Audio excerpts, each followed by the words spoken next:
Hello, ഞാൻ ഇന്നിവിടെ ഒരു ഓട്സ് പുട്ടിൻ്റെ റെസിപ്പിയാണ് കേട്ടോ നിങ്ങളെ കാണിക്കാൻ പോകുന്നത്. എല്ലാവർക്കും അറിയായിരിക്കും, എന്നാലും ആദ്യമായിട്ട് ചെയ്യണവർക്കൊക്കെ കണ്ട് പഠിക്കാം. അപ്പോൾ ഓട്സ് ഒരു 2 കപ്പോളം ഓട്സ് ഇതിനേക്കായിട്ട് നമുക്ക് ആവശ്യമുണ്ട് കേട്ടോ.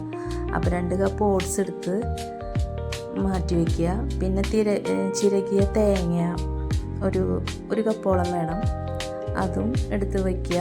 ആവശ്യത്തിന് ഉപ്പ്, ഒരു 1/4 ടീസ്പൂൺ ഉപ്പ് വേണം, അതും ചേർക്കുക. പിന്നെ നമുക്ക് ആവശ്യത്തിനുള്ള വെള്ളം, പുട്ട് നനയ്ക്കാനായിട്ട് ആവശ്യത്തിനുള്ള വെള്ളം നമുക്കിതിലേക്ക് ഒഴിച്ചു കൊടുക്കുക. എന്നിട്ട് നന്നായി മിക്സാക്കുക. വെള്ളവും ഉപ്പും ചേർത്ത് ഓട്സിനെ നന്നായി മിക്സാക്കി എടുക്കുക. ഒരു 2-3 തവണ വെള്ളം തെളിച്ച് കൊടുത്തിട്ട് നനയ്ക്കുന്നത് നന്നായിരിക്കും, അല്ലെങ്കിൽ കട്ട പിടിക്കാൻ ചാൻസ് ഉണ്ട്. അപ്പോൾ നമ്മൾ 2-3 തവണയായിട്ട് വെള്ളം ഇങ്ങനെ ഒഴിച്ചു കൊടുത്ത് നനച്ചെടുക്കുക കേട്ടോ. സാധാരണ നമ്മൾ അരിയുടെ പുട്ട് നനയ്ക്കുന്നത് പോലെ തന്നെ ചെയ്താൽ മതിയാവും.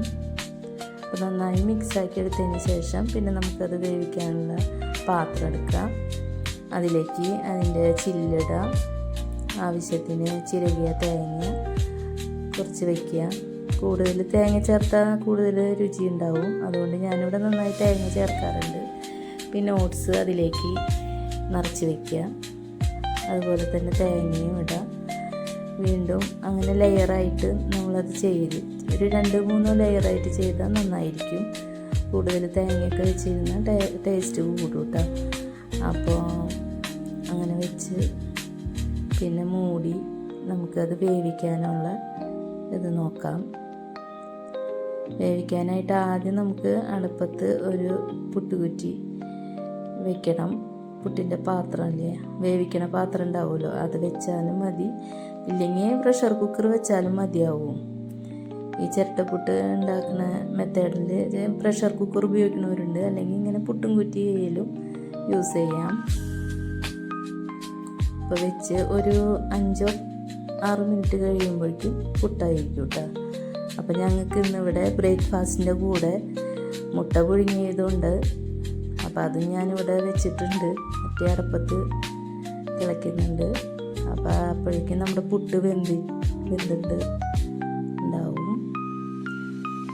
അപ്പോൾ അതായിട്ട് ഇന്നത്തെ ബ്രേക്ക്ഫാസ്റ്റ് ഇതാക്കാമെന്ന് വിചാരിച്ചിരിക്കുകയാണ്. പുട്ടും പിന്നെ സാമ്പാറും ഉണ്ട് ഞങ്ങൾക്കിന്ന്. അപ്പോൾ അതും മുട്ട പുഴുങ്ങിയതൊക്കെ ആയി കഴിക്കാമെന്ന് വിചാരിച്ചിരിക്കുകയാണ്. നിങ്ങളെല്ലാവരും ഇതേപോലെ പുട്ടൊക്കെ ഉണ്ടാക്കി നോക്കട്ടോ, നല്ല ടേസ്റ്റാണ്. ഓട്സ് ചിലരൊക്കെ അത് പൊടിച്ചിട്ട് പുട്ടുണ്ടാക്കുന്നുണ്ട്. അപ്പോൾ പൊടിച്ചില്ലെങ്കിലും നമുക്ക് പെട്ടെന്ന് ഇങ്ങനെ ചെയ്തെടുക്കാൻ പറ്റും. നല്ല ടേസ്റ്റാണ്, കുഴപ്പമില്ല. എന്തെങ്കിലും കറികളൊക്കെ ഉണ്ടെങ്കിൽ സൈഡായിട്ട് കറി ഉണ്ടെങ്കിൽ നന്നായിരിക്കും. അപ്പോൾ എൻ്റെ മോൾ ഇവിടെ കഴിക്കാൻ വന്നിട്ടുണ്ട്, അപ്പോൾ അവൾക്ക് കൊടുക്കാൻ നിൽക്കണം കേട്ടോ.